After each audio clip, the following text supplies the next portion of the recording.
Gardaí have said more than 50 lives have been saved and almost 100 people jailed as a result of investigations into the Hutch-Kinahan gangland feud.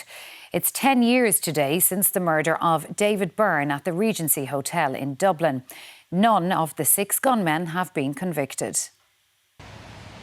It's no longer called the Regency, but the consequences of what happened here at this hotel 10 years ago today still reverberate. 2 criminal gangs fell out over money, drugs and murder, and 18 men were shot dead. First, Gary Hutch in Spain after he failed to kill Daniel Kinahan. Then Darren Kearns in Dublin following another failed attempt on Kinahan's life, before David Byrne was gunned down at the boxing weigh-in. The Gardaí weren't there, but journalists and photographers were. There was a commotion behind us, a group of people running out of the hotel shouting, "It's all kicking off inside." And as we turned back around and looked out the front door, towards the front steps, there was 3 men dressed in Garda tactical gear with rifles walking towards us. They were kind of scanning the crowd coming out, pointing their weapons at us and made their way towards the hotel. Now initially we thought it might be some sort of Garda raid, given the fact that serious criminals linked to organised crime were in the hotel. That quickly transpired not to be the case. The first gunman who walked up the steps discharged a shot as he went into the hotel room, and over the next 2 or 3 minutes all hell broke loose. There was indiscriminate cracks from the gunshots, there was people running out screaming, and after about 2 or 3 minutes the 3 gunmen exited, and so did a man dressed as a woman, a gunman dressed as a woman, and a man wearing a flat cap, and it was fairly evident that a serious shooting had just taken place. The feud escalated as 11 men were shot dead in 2016, including Gerard Hutch's brother Eddie, his friend Noel Duggan and his nephew Gareth. The Kinahan gang targeted dissident Republicans for their role in the murder and shot dead Vincent Ryan and Michael Barr, but 3 innocent men were also shot dead that year: Martin O'Rourke, Trevor O'Neill and Noel Kerwin. The killings continued for another 2 years, with 5 more people shot dead in 2017 and into the first month of 2018. There were also foiled attempts on the lives of Patsy, John and Gerard Hutch and James Mago Gately.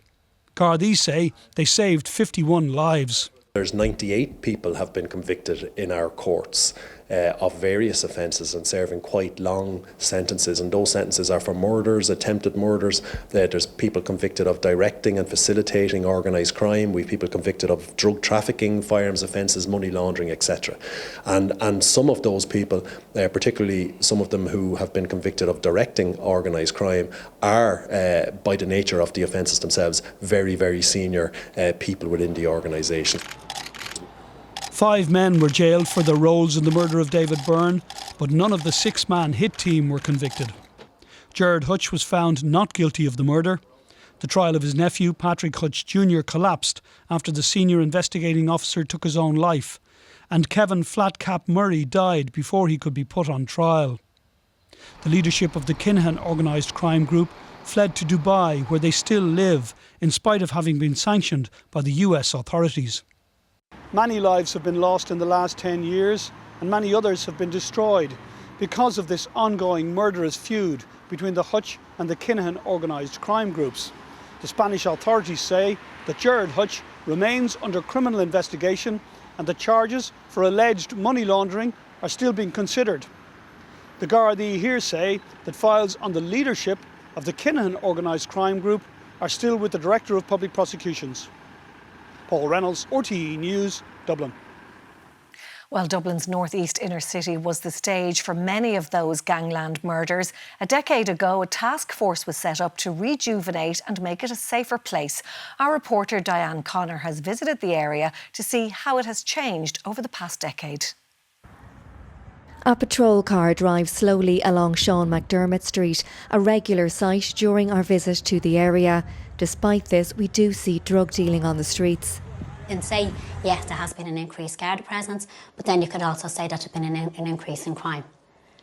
So one is probably counteracting the other. I don't think there'll ever be enough Garda on the streets of the north inner city. But Gillian Collins says there have been massive changes over the past decade since the establishment of the North East Inner City Initiative to rejuvenate the area, implementing recommendations made in the Mulvey report. And a lot of different initiatives that have a lot of integration work, intercultural work also has gone on.